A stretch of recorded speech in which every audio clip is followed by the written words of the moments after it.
primeiros 100 anos de história do Brasil foram marcados pela formação inicial da colônia portuguesa em terras sul-americanas. Este período, que vai de 1500 a 1600, trouxe transformações profundas nas dinâmicas sociais, econômicas e culturais, estabelecendo as bases de um sistema colonial que persistiria por mais de 3 séculos. Entre os eventos principais estão a chegada dos europeus, a exploração econômica com base na monocultura, a introdução da escravidão africana e a construção de uma sociedade desigual e hierarquizada. Já se inscreva no canal e deixe seu like, pois o vídeo está incrível. Vamos viajar no tempo e relembrar como nosso país começou a se desenvolver. O descobrimento e os primeiros contatos, 1500. Em 22 de abril de 1500, a esquadra comandada por Pedro Álvares Cabral chegou ao litoral da Bahia, na região de Porto Seguro. Essa expedição, que tinha como destino as Índias, resultou na descoberta oficial do Brasil para os europeus. Naquele momento, Portugal reivindicou o território de acordo com o Tratado de Tordesilhas, 1494, que estabelecia uma linha de divisão entre as terras descobertas por Portugal e pela Espanha.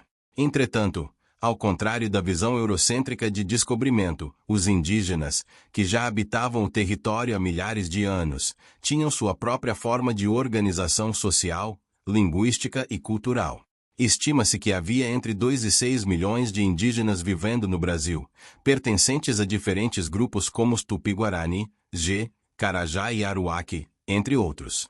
Os primeiros contatos entre os portugueses e os povos indígenas foram, em geral, pacíficos. O interesse imediato dos portugueses estava centrado na exploração do pau-brasil, Caesalpinia echinata, uma árvore muito valorizada na Europa por sua madeira e tintura vermelha. A extração do pau-brasil se baseava em um sistema de escambo, no qual os colonizadores trocavam objetos simples como espelhos, facas e miçangas com os indígenas, em troca de sua ajuda na exploração e corte das árvores. No entanto, esse intercâmbio logo começou a gerar tensões, à medida que os portugueses tentavam escravizar os indígenas e monopolizar o controle das riquezas naturais. Nos primeiros 30 anos após a chegada de Cabral, a presença portuguesa no Brasil foi esporádica e limitada a incursões para a exploração de recursos naturais. O Brasil ainda não era uma colônia propriamente dita, mas um território periférico explorado com pouca estrutura, enquanto o principal foco da coroa portuguesa estava no comércio de especiarias na Ásia. O sistema de capitanias hereditárias, 1534. Com o passar do tempo, a presença de piratas e comerciantes de outras potências europeias, principalmente a França, representava uma ameaça ao controle de Portugal sobre o Brasil. Para evitar a perda do território, a coroa portuguesa implementou uma estratégia de colonização efetiva. Em 1534, o rei Dom João III criou o sistema de capitanias hereditárias, dividindo o Brasil em 15 grandes faixas de terra, que foram concedidas a donatários, nobres e militares de confiança da coroa. Cada capitania funcionava como uma espécie de senhorio, no qual o donatário tinha poderes quase absolutos sobre a terra, incluindo o direito de administrar a justiça, cobrar impostos e promover a exploração econômica. Em troca, os donatários se comprometiam a colonizar e desenvolver suas capitanias com recursos próprios. No entanto, a maioria das capitanias fracassou. As razões para esse insucesso variavam: resistência indígena, falta de investimentos, dificuldades de comunicação entre as capitanias e Portugal, além das condições naturais adversas. Entre as capitanias que obtiveram êxito, destacam-se as de São Vicente, no atual estado de São Paulo, e Pernambuco, que prosperaram graças ao cultivo de cana-de-açúcar. Pernambuco, especialmente, se tornou um polo importante de produção açucareira, uma vez que a região possuía um clima ideal para o cultivo da cana. Os engenhos, unidades de produção de açúcar, começaram a se espalhar pelo Nordeste, impulsionados tanto pelo solo fértil quanto pela demanda europeia pelo produto. A fundação do governo geral e a cidade de Salvador, 1549. Devido ao fracasso da maioria das capitanias hereditárias e à necessidade de uma administração centralizada, a coroa portuguesa estabeleceu o governo geral em 1549. A sede do governo foi instalada em Salvador, cidade fundada no mesmo ano por Tomé de Souza, o primeiro governador-geral do Brasil. Salvador se tornou a primeira capital do Brasil e um importante centro administrativo e comercial. O governo geral tinha a função de centralizar o poder, fortalecer a defesa da colônia e promover o desenvolvimento econômico. Junto com Tomé de Souza, chegaram ao Brasil padres jesuítas, enviados com a missão de evangelizar os povos indígenas e promover a moral cristã na colônia.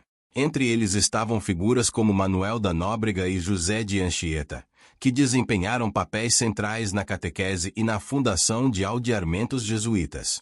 Está gostando do vídeo? Deixa seu like e se inscreva no canal.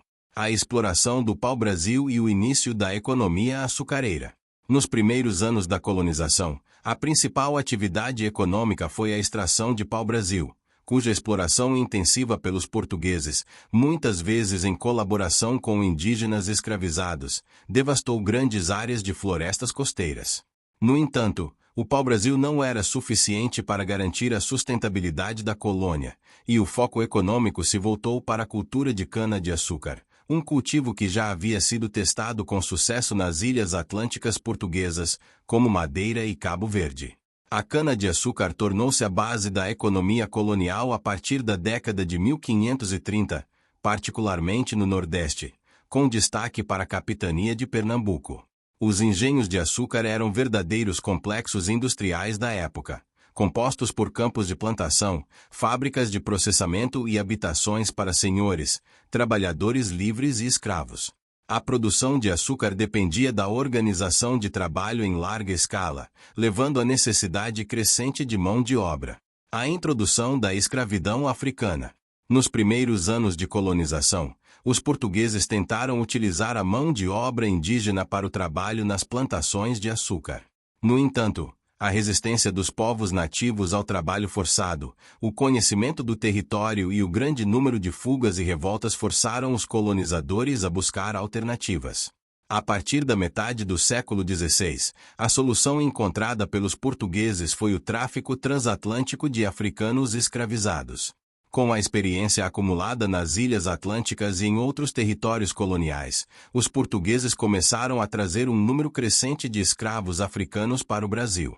Ao longo do século XVI, a escravidão africana se tornou um dos pilares fundamentais da economia açucareira no Brasil, transformando radicalmente a sociedade colonial. Os africanos escravizados foram forçados a trabalhar em condições desumanas nos engenhos de açúcar. Além disso, sua presença resultou em uma complexa interação cultural. Apesar da repressão, os africanos conseguiram preservar partes de suas tradições religiosas, artísticas e culturais, o que viria a influenciar de maneira duradoura a cultura brasileira.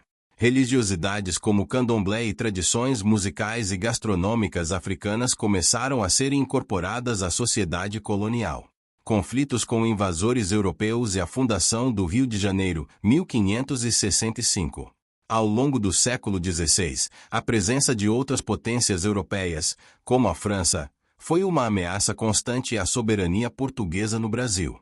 Em 1555, uma expedição francesa estabeleceu a colônia da França Antártica na Baía de Guanabara, atual Rio de Janeiro, com apoio de tribos indígenas tamoios, que resistiam à colonização portuguesa. A presença francesa no território brasileiro representava um risco significativo para o domínio de Portugal sobre suas colônias. Em resposta, o governador-geral Mendes Sá, juntamente com seu sobrinho Estácio de Sá, organizou uma expedição militar para combater os franceses. Após vários anos de batalhas, os franceses foram derrotados em 1567, e a cidade do Rio de Janeiro foi fundada por Estácio de Sá, consolidando o controle português na região. O surgimento de uma sociedade colonial. Ao final do século XVI, a sociedade colonial brasileira já estava estruturada de forma hierárquica e profundamente desigual. A base econômica da colônia era a produção açucareira, sustentada pelo trabalho escravo africano. No topo da sociedade estavam os grandes senhores de engenho, que controlavam vastas extensões de terra e concentravam o poder econômico e político. A sociedade colonial era caracterizada por uma clara divisão entre os ricos proprietários de terras, os comerciantes, os administradores coloniais e uma imensa população de escravos africanos e indígenas, que viviam em condições de extrema exploração. Além disso, os padres jesuítas desempenhavam um papel fundamental na vida religiosa e na educação, ao mesmo tempo em que protegiam os indígenas da escravidão, mas impunham valores culturais e religiosos europeus. Ao longo dos primeiros 100 anos, as culturas indígenas, africanas e europeias começaram a se misturar, gerando uma sociedade híbrida e diversa.